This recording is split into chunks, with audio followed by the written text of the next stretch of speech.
겨울을 앞둔 환절기입니다. 지금이 딱 알레르기 환자들이 더욱더 주의해야 될 시기인데요. 비염과 천식 증상들이 더 증가할 수도 있고 또 건조해지면서 아토피 증상이 심각해지기도 하거든요. 네, 여기 하나 더 주의하셔야 될 게 있습니다. 누구나 한 번쯤은 겪어봤을 증상인데요. 잠깐 생겼다가 사라지는 경우가 대부분이라서 관심이 높지 않은데 알레르기 질환 중 하나인 두드러기, 이게 생각보다 아주 주의해야 될 질환이라고 하던데요. 어떻습니까, 교수님? 두드러기라는 단어의 정의를 보시면 갑자기 발생하는 팽진과 혈관 부종이라고 합니다. 팽진이라는 말은 이렇게 사진에서 보시듯이 이렇게 굉장히 가렵고 환자분들의 경우에 따라서는 굉장히 다양한 크기, 다양한 모양으로 이렇게 부풀어 오르는, 그리고 주변에 피부가 붉게 이렇게 변하는 홍반이라는 것을 동반하기도 합니다. 특징적으로는 이런 팽진은 한번 발생을 하면 한 24시간 이내에 증상이 정상화되고 그 피부가 정상으로 되는 특징을 지니고 있습니다. 혈관 부종이란 거는 사진에서 보시듯이 이렇게 굉장히 이렇게 좀 더 그 팽진보다는 깊숙한 곳이 붓는다는 증상이고요. 이 가렵다고 호소하는 경우도 있지만 주로 뭔가 당긴다 아니면 아프다 이런 증상으로도 호소하기도 하고, 그렇다 보니까 이제 더 밑에 부분이 부어 있으니까 어떻게 보면 서서히 회복되는, 하루 이내에 이렇게 좋아지는 게 아니고 2, 3일 걸쳐서 천천히 좋아지는 특징을 지니고 있습니다.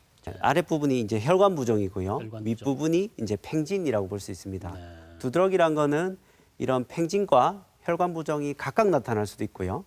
아니면은 한 30%에서는 두 개가 동반돼서 같이 나타나는 경우도 있습니다. 네. 두드러기를 다시 급성 두드러기와 만성 두드러기로 나눌 수 있는데요. 급성 두드러기는 우리가 흔히 좀 알아보셨을 환자분들 중에서는 이제 계실 건데, 주로 이제 약물이라든지 음식 아니면 특정 감염이 있은 후에 두드러기가 생기고 치료를 하게 되면 한 1, 2주 지나면 다 좋아집니다. 그런 걸 이제 급성 두드러기라고 하고요. 네. 근데 이제 만성 두드러기가 굉장히 골치 아프죠. 만성 두드러기란 건 이런 두드러기 증상이 6주 이상 계속되는 거예요. 뭐 이제 치료를 하지 않으면 거의 매일 계속 두드러기가 난다든지, 아니면 치료약을 먹으면 좀 좋은데 약을 끊으면 한 2, 3일 있다가 쭉 다시 두드러기가 나는 이런 증상이 계속 반복하는 것을 만성 두드러기라고 합니다. 급성 두드러기와는 다르게 만성 두드러기는 주로 원인이 밝혀져 있지는 않고요. 주로 면역학적인 기전이 작용한다. 특히나 자가항체가 중요한 역할을 한다라고 알려져 있는데요. 이제 자가항체란 거는 우리가 면역 반응이 바깥에서 들어온 외부 물질을 방어하는 건데, 이것이 어떻게 보면 약간 교란이 일어나서 우리 몸을 직접 공격하는 상태입니다. 또한 이제 이런 두드러기는 주요 유발인자들이 있는데요. 흔하게 알려진 거는 바이러스 감염이라든지 아니면은 육체적이고 정신적인 스트레스가 그 유발인자라고 알려져 있습니다. 그래서 환자들이 호소하는 게 최근에 뭔가 스트레스를 가정일 때문에, 아니면 뭐 스트레스를 엄청 받았다, 아니면 최근에 수술을 했다, 아니면 살을 급하게 뺐는데, 아니면 급하게 찌웠는데 갑자기 두드러기가 생기고 이게 계속 뭐 몇 달, 몇 년이 지속된다, 이렇게 호소를 하시면서 외래로 오게 됩니다. 이 사진은 환자가 본인 집에서 증상을 이렇게 사진을 찍으신 거를 제가 이제 다시 찍은 사진인데요. 사진에서 보시듯이 굉장히 이렇게 괴로운 거를 알 수 있어요. 이게 네. 보기만 해도 굉장히 가려울 것 같고 괴롭지 않습니까? 그래서 급성 두드러기는 우리 전 세계에서 일생 동안 살면서 한 20% 정도의 환자가 경험을 한다고 그러고요. 만성 두드러기는 뭐 보고에 따라 다르지만은 약 한 2%의 환자에서 나타난다고 합니다. 네, 이렇게 만성 두드러기 질환을 앓고 있는 환자들은요, 일반 사람들에 비해서 불안, 우울증, 또 대인기피 같은 정신 질환을 겪는 사람들이 일반인에 비해서 두세 배가 더 많다고 네. 하더라고요. 그런 정신 질환을 겪을 정도면 고통이 좀 심각하다는 얘기겠죠? 네, 맞습니다. 사례가 있을까요? 네, 제 외래를 방문한 환자들을 한번 예를 들어보겠습니다. 네네. 첫 번째 환자는 36세 여자 환자였고요. 평소에 천식, 비염이 있던 분인데 한 3개월 전에 찬물에 손을 이렇게 담갔다고 하더라고요. 그러고 나서 갑자기 두드러기가 생겼는데 그게 뭐 굉장히 다양한 병원에 돌아다니면서 항히스타민제, 스테로이드도 장기간 복용하셨어요. 그래서 아무리 치료를 해도 증상이 호전되지 않는다고 저한테 오셨어요. 이게 본인 집에서 찍은 사진인데 네. 이 팔에 이렇게 꼭 그림을 그린 듯이 엄청 심한 두드러기가 있고 팔뿐만 아니라 온몸에 다 이렇게 그림 모양으로 두드러기가 있어서 이분이 직업이 이제 음악가신데 그런 음악 활동을 못 하실 정도로 굉장히 심한 삶의 질이 어떻게 보면 굉장히 떨어지는 거죠. 이렇게 네. 굉장히 심한 환자가 있었고요. 두 번째 환자는 27세 여자 환자인데 이분이 그 개인병원 간호사였던 걸로 기억을 하고 있습니다. 그래서 특별한 병은 없던 환자인데 최근에 굉장히 심한 스트레스를 한번 받고 나서 두드러기가 생겼는데 이게 계속된다 이렇게 오셨거든요. 제가 이 사진은 제가 되게 특이해서 한번 찍어봤는데 이게 어디냐면 환자 옆구리예요.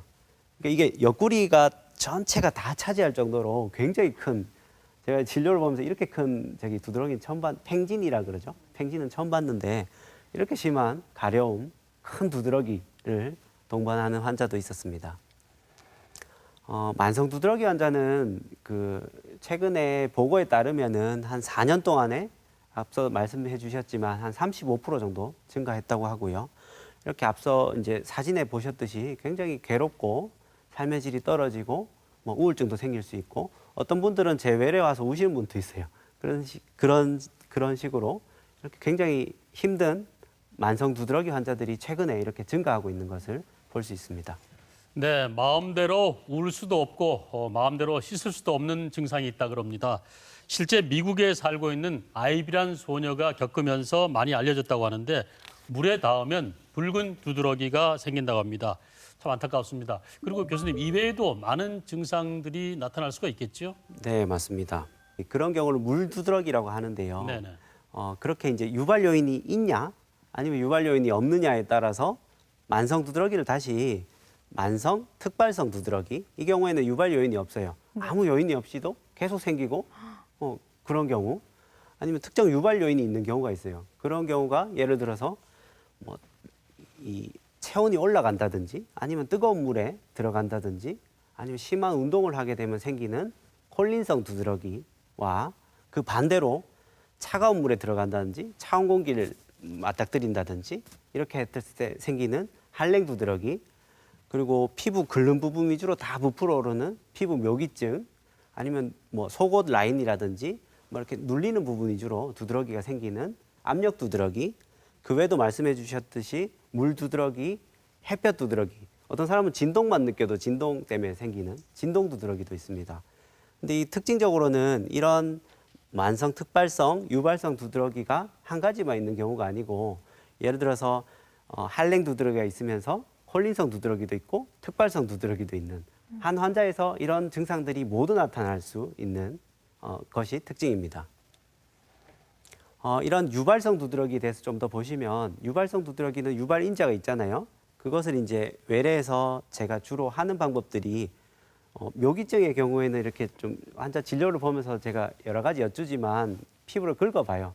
그렇다 보면 한 뭐 진료 보는 중에 이렇게 피부가 부풀어 오른다든지 아니면 한랭 두드러기는 우리가 흔히 그 얼음 조각이죠. 이제 얼음을 피부에 올려놓고 특정 시간이 지나면 이렇게 두드러기가 생기고 이게 녹아서 흐른 물 위주로도 이렇게 두드러기가 같이 생기는 이렇게 확인을 한다든지 콜린성 두드러기는 띄어서 체온을 올린다든지 아니면 뜨거운 탕에 이렇게 들어가서 확인하는 방법들 압력 두드러기는 압력띠를 가지고 띠를 묶었다가 풀었을 때 이렇게 두드러기가 생기는 질을 확인해 볼 수 있습니다. 네, 여러 가지 질환들이 많은데 그중에서 좀 눈여겨볼 만한 건 한랭 두드러기가 있었습니다.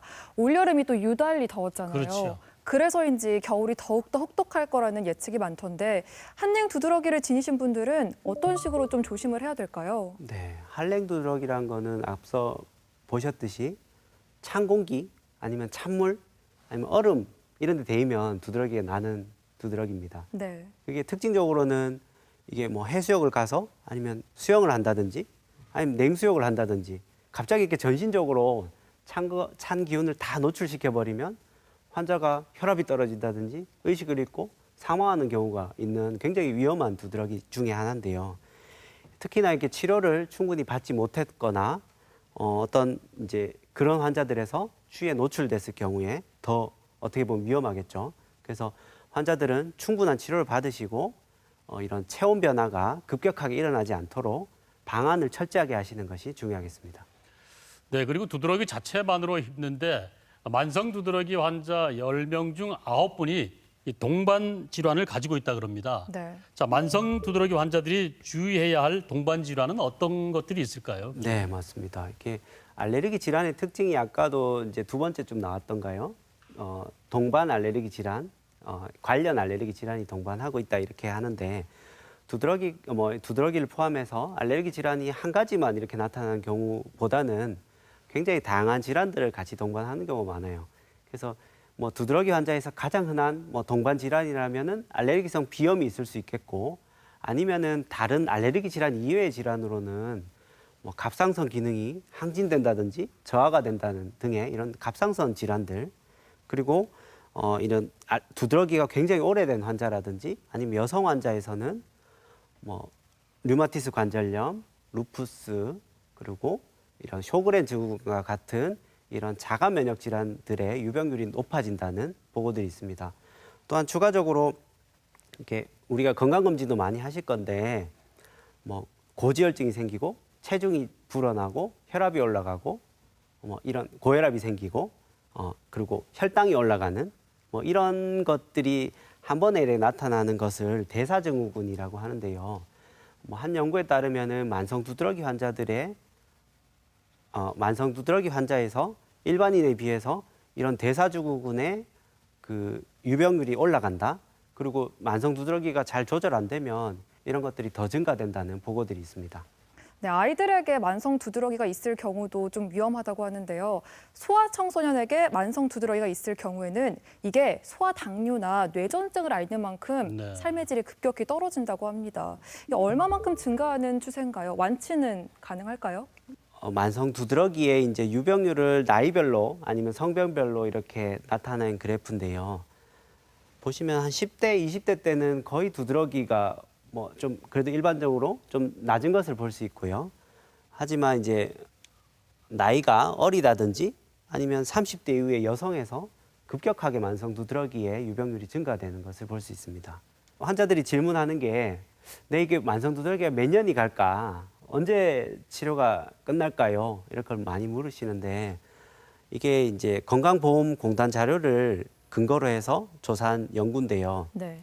충분한 치료를 받은 환자에서 이런 치료 완치율을 좀 확인을 해봤어요. 이제 외래를 더 이상 안 오고 치료 약물을 이제 더 이상 처방 안 받는 환자의 비율, 1년이 지나도 한 20%가 완치가 됐고요. 2년이 지나도 한 30%, 많게는 5년이 지나도 한 반수의 환자가 계속 남아 있는 것을 볼 수 있어요. 특히나 나이가 많다든지 아니면 남성에서 이런 병이 더 오래 가는 특징을 볼 수 있겠고요.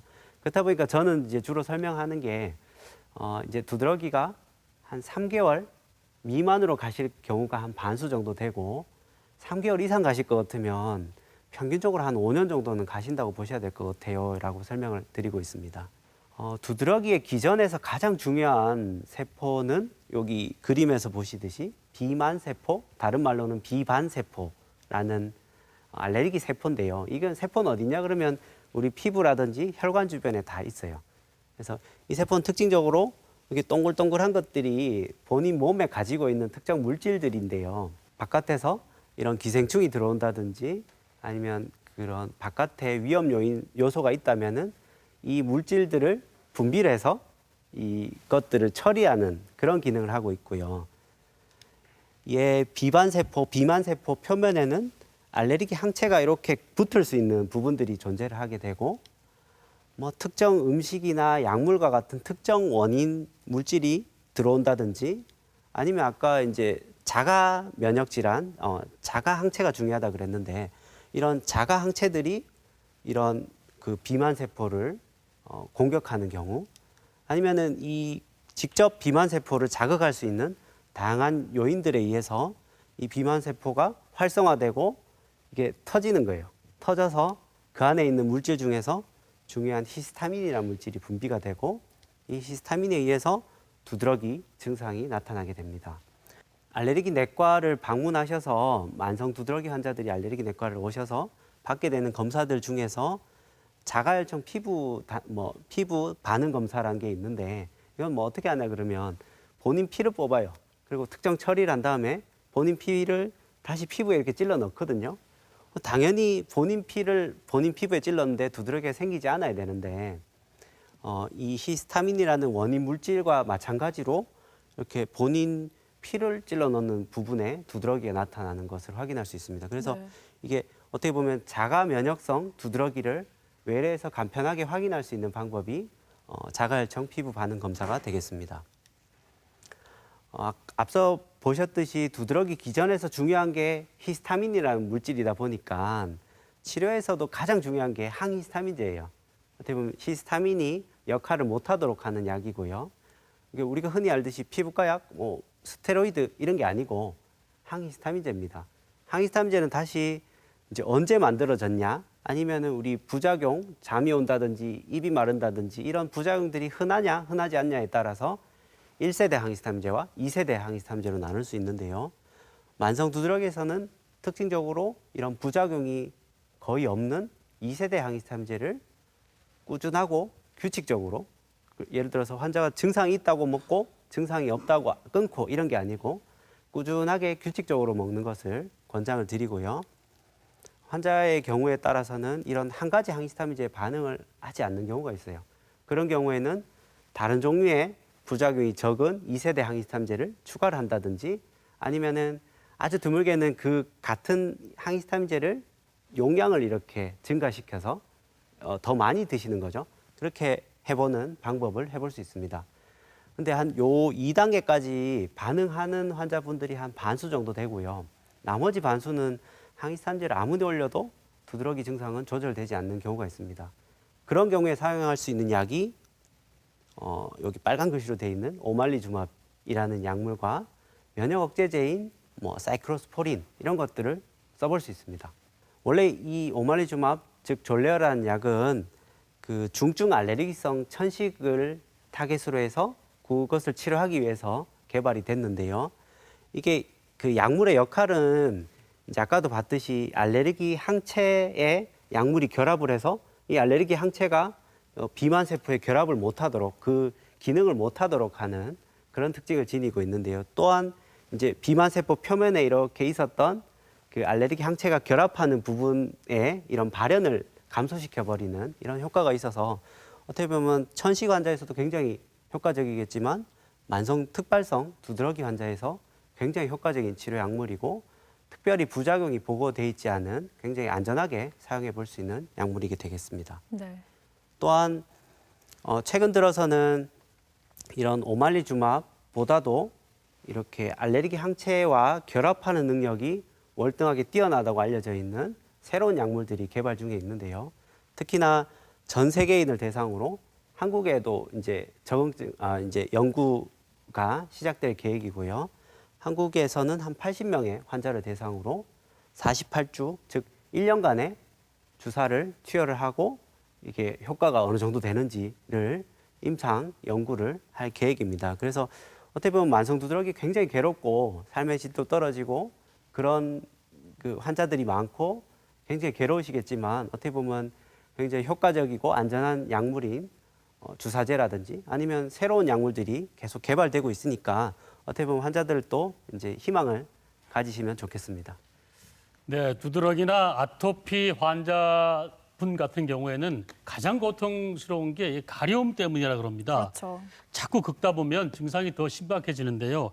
가려울 때 교수님 이거 피부 관리 어떻게 하면 좋을까요? 네. 가장 중요한 게 이제 제 생각은 피부 보습이라고 생각을 하고 있습니다. 특히나 겨울이 되면은 피부가 건조해지고 피부 가려움증이 악화될 수 있는데요. 이런 그 본인 피부에 맞는 어떻게 보면 자극이 없는 보습제를 골라서 충분한 양을 수시로 발라서 이런 건조증을 해결하는 것이 피부 가려움에 도움이 되실 수 있겠고요. 특히나 한랭 두드러기가 아니라면은 피부를 시원하게 해주는 게 이렇게 피부 가려움을 예방하는 데 도움이 될 수 있고요. 특히나 피부를 막 이렇게 끓는 행동 자체는 그 피부 밑에 있는 신경을 또 자극을 해서 더 가렵도록 만드는 악순환이 있을 수 있기 때문에 피부를 가능하면 시원하게 해서 덜 끓도록 하는 그런 방법들을 하시는 게 도움이 되겠습니다. 네, 그렇군요. 네, 그런데 또 요즘에 겨울철에 일교차 커지면서 독감 많이 걸리시거든요. 그렇죠. 그럴 때 항생제 먹으면 이 항생제가 알레르기를 유발할 수 있다라고도 하더라고요. 어떤 약물을 좀 주의하는 게 좋을까요? 네, 그 약물 알레르기로 흔하게 원인 약물로 알려져 있는 약물은 앞서 말씀해 주셨듯이 항생제가 있을 수 있겠고요. 그 외에도 아스피린을 포함해서 소염 진통제가 흔한 알레르기 원인 물질이라고 알려져 있습니다. 그 외에도 환자가 굉장히 특이한 체질의 경우에는 우리가 일반적으로 굉장히 안전하게 사용하는 모든 약물에도 다 알레르기 반응이 있을 수 있거든요. 그래서 환자들이 이제 혹시나 약을 복용하는 중에 뭔가 이상한 반응이 있다면은 그 약 복용을 중단을 하시고 알레르기 내과를 방문하셔서 원인 약물을 찾는 검사뿐만 아니라 향후에 사용할 안전한 약을 찾는 검사를 진행하시는 것을 추천을 드리겠습니다. 끝으로 알레르기 질환을 겪고 있는 환자들을 위해서 좋은 말씀 부탁드리겠습니다. 네. 최근 들어서 이런 알레르기 질환이 증가하고 있고요. 알레르기 질환 때문에 그 고통을 받는 환자분들이 증가하고 있습니다. 이런 분들은 우선 정확한 검사를 통해서 알레르기 원인 물질을 확인하시는 과정들이 필요하겠고요. 그리고 이런 원인 물질이 확인이 됐다면 그것을 회피하는 것이 필요하겠습니다. 하지만 앞서 보셨듯이 회피요법이 뭐 이렇게 현실적이지 못한 경우도 있고 아니면 근본적으로 완벽하게 회피할 수 있는 방법들이 좀 부족한 실정이라서 어떻게 보면 이런 알레르기 증상을 조절하기 위해서 약물 치료를 해볼 수 있겠고요. 약물 치료는 이제 최근 들어서 굉장히 효과적이고 부작용이 적고 이런 효율적인 약물 요법들이 많이 개발 중에 있고 특히나 또 연구 중에 있으니까 그리고 좀 더 이제 본인에 따라서는 이렇게 근본적으로 알레르기 질환을 극복하고 싶다, 근본적으로 완치를 원한다 하시면 면역요법을 또 적용을 해볼 수 있는 질환들이 있으니까 뭐 알레르기 질환으로 고생하시는 환자분들은 어떻게 보면 정확한 원인 검사와 근본적인 치료를 위해서 알레르기 내과를 방문하실 것을 권장을 드립니다. 네, 말씀 잘 들었습니다. 네, 이렇게 본인의 노력도 중요하겠지만 주변 분들의 배려도 필요한 것 같습니다. 특히 음식 알레르기 있으신 분들은요. 네네. 모임이나 회식 장소 가기가 참 꺼려진다고 하더라고요. 이럴 때는 곁에서 유별나다 생각하지 마시고 안 먹는 게 아니라 못 먹는 거다라는 생각으로 조금 더 배려해 주시면 좋을 것 같습니다. 그렇습니다. 알레르기 질환 심각한 경우에 생명과 직결된 문제라고 생각하시고 꼭 기억해 두셔야 될 것 같습니다. 네, 오늘 이렇게 알레르기 질환에 대해서 자세하게 알려주셨습니다. 계명대학교 동산병원 알레르기내과 정찬규 교수님과 함께했습니다. 고맙습니다. 고맙습니다.